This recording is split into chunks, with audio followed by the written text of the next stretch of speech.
China revolves around the Silk Road, and for good reason. There are infinite ways that the Silk Road changed and improved the country, as well as the country changing the other connected regions.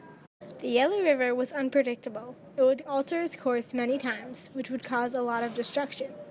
The towns flourished on the Yellow River and Yangtze River Valley. The Yangtze River helped to irrigate the rice fields. It did not rule a highly centralized state. Their authority rested on a vast network of walled towns whose local rulers recognized the authority of the Shang kings. The Zhou dynasty did not use law codes. Instead, they depended on their military forces and political allies to enforce their will. They were also a very patriarchal society. Women were very discriminated. But at the tail end of this era, women started to have better positions in society. Much of the economy of ancient China revolved and centered around the production of silk and silkworms. For centuries, they kept how to make silk a secret so that they would get the only profits from this ever-growing industry. The production also led to many jobs for the Chinese people and a better economy for the everyday person. Buddhism came into ancient China from India and after centuries of trying spread to be the largest religion in China. Most people believe the Buddha came into China through the Silk Road. Buddhist schools helped to spread Buddhism from India to ancient China and then beyond. Most civilizations that adopted Buddhism also adopted the Chinese way of using Buddhist schools.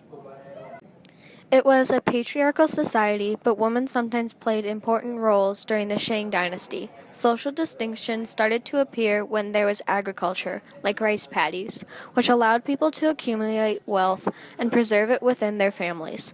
The royal and noble families occupied the most honorable positions in Chinese societies.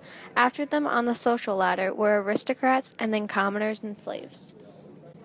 There was development in sword design, making them longer and stronger and more deadly weapons because of the strides taken in bronze and metal making. Bronze was greatly valued in their society and seen as wealth. In ancient China, terrace fields were a great invention and benefited to agriculture. They were used to decrease surface runoff and erosion. They grew rice using the fields because the terraces supported growing crops that required irrigation, such as rice. Silk products were first created in China. They were the first to create silk and spread it throughout the Silk Road. They made many paintings and glasswork like bowls, cups, and others. The Chinese four great inventions, paper-making, printing, gunpowder, and compass, were all transmitted to the West. The invention of paper helped with the spread and development of civilizations. Before, bones, tortoise shells, and bamboo slips were all used as writing surfaces, but because of their bulk and weight, they were found unsuitable. Hemp fiber and silk were also used to make a much more satisfied quality of material to write on. The birth of gunpowder was accidental. It was first invented unintentionally by alchemists while attempting to make an elixir of immortality. It was a mixture of sulfur, saltpeter, and charcoal. Gunpowder was a great advantage in military affairs. Inspired by engraved name seals, Chinese people invented fixed-type engraved printing. Although it was a nice idea, there were some issues. It was hard to make a model, hard to store, and not easy to correct errors made.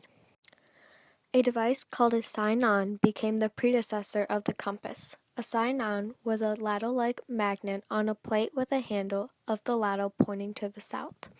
In later years, tiny needles of magnetized steel were created, thus inventing the compass. The compass greatly improved long-distance travel on ships. In ancient China, there were many important materials traded both in and out.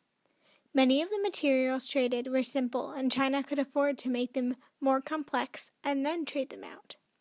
Many things that were taken to China were alfalfa, grape, flax, pomegranate, walnut, cucumber, lion, peacock, and many more. The materials that were taken to India and Europe from China were silk products, ironware, gold, platinum, bronze, mirror, lacquerware, and bamboo work. There were also techniques that came out of China, including medicine, farming, and metallurgy techniques. Like all of the other countries, kingdoms, and empires along the Silk Road, it quickly shaped the environment, economy, and life of the Chinese.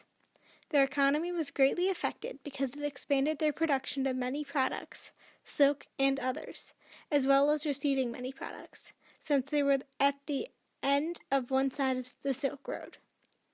Along with physical products, they also received ideas. One of these ideas was Buddhism. Through the Silk Road, Buddhism spread to ancient China because when Buddhist merchants arrived, they practiced their religion among themselves, as well as explaining it to others.